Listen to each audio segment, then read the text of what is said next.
kind of people who will not only eat vegan and plant-based meals, but will also only eat what has fallen from the tree, and will not pick anything from the tree. See what these figs turn into. So the figs that I picked from the fig tree is right here, and what we're going to do is some fig preserve. First thing first, measure the fig.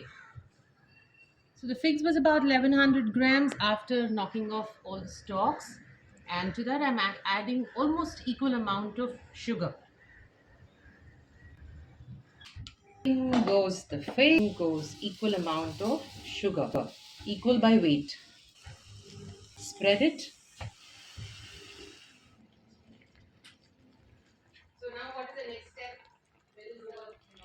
You can see the water is kind of dried off much. Now is the time we will add about maybe a little less than half a teaspoon of cinnamon powder, a quarter teaspoon of nutmeg powder, that's Java 3, 1 teaspoon of grated ginger. I like the zing that ginger brings to any preserve to balance the sour lemon juice.